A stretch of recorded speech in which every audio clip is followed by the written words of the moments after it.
Hi friends, మన ప్రకృతి YouTube ఛానల్కి స్వాగతం. ఫ్రెండ్స్, ముందుగా మనందరికీ ఇండిపెండెన్స్ డే శుభాకాంక్షలు. ఫ్రెండ్స్, ఈరోజు మనం మరో కొత్త ఒక చెట్టు గురించి మనం తెలుసుకుందాం. ఈరోజు చెప్పే చెట్టు చాలా ముఖ్యమైనది, చాలా ఇంపార్టెంట్ కూడా. ఫ్రెండ్స్, మీరు ఇక్కడ చూస్తున్నారు కదా. ఫ్రెండ్స్, దీన్ని మనం తెలుగులో బిల్లుడి చెట్టు అని పిలుస్తూ ఉంటాం. సైంటిఫిక్గా దీన్ని క్లోరోక్సిలన్స్ పెటినియా అని పిలుస్తూ ఉంటాం. ఇది మన ఎక్కడైనా అంటే తెలంగాణ, ఆంధ్రప్రదేశ్లో కూడా అన్ని అడవులలో పెరుగుతూ ఉంటుంది.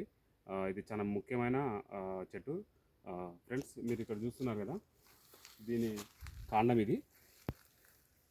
ఫ్రెండ్స్, ఇది ముఖ్యంగా ఎందుకు యూజ్ చేస్తారంటే, మీరు మీ ఊర్లో చికెన్ షాప్ దగ్గరికి వెళ్ళి వాళ్ళని అడిగితే ఈజీగా చెప్తారు, చికెన్ షాప్ కానీ మటన్ షాప్ కానీ. ఎందుకంటే వాళ్ళు చికెన్ మటన్ కానీ కట్ చేయడం కోసం వాళ్ళు వాడే మొద్దు అనేది ఎక్కువగా బిల్లుడి చెట్టు మొద్దే యూజ్ చేస్తారు.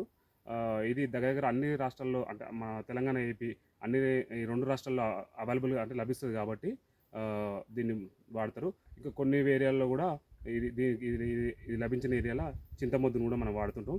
ఇది చాలా ముఖ్యమైనది. ఎందుకంటే పర్టికులర్గా ఇదే మొద్దు మీద మనం మటన్ చికెన్ కట్ చేయడం వల్ల ఏమైందంటే ఆ కూర అనేది మనకు టేస్ట్గా ఉంటుంది. ఇప్పుడు అన్ని రకాల మొద్దులను మనం వాడం, ఎందుకంటే దాని కూర అనేది మనం ఖరాబ్ అయ్యే ఛాన్సెస్ ఉంటుంది.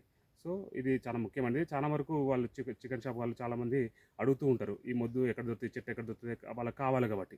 ఎందుకంటే పర్టికులర్ ఇదే మొద్దు మీద వాళ్ళు అనేది చికెన్ కానీ మటన్ కట్ చేయడం జరుగుతుంది ఫ్రెండ్స్. అదే కాకుండా దీనికి మరొక ముఖ్యమైన ఏంటంటే ఫ్రెండ్స్, దీని యొక్క లీవ్స్ కానీ దీని యొక్క ఆకులు కలెక్ట్ చేసి మళ్ళీ దీని బార్కును కూడా అంటే బెరడుని తీసుకొచ్చి దాన్ని దంచి మన పంట పొలాల మీద కూడా పిచికారీ చేయడం వల్ల ఏమంటే కొన్ని పెస్ట్ రోగాలు అనేది తగ్గుతుంటాయి ఫ్రెండ్స్.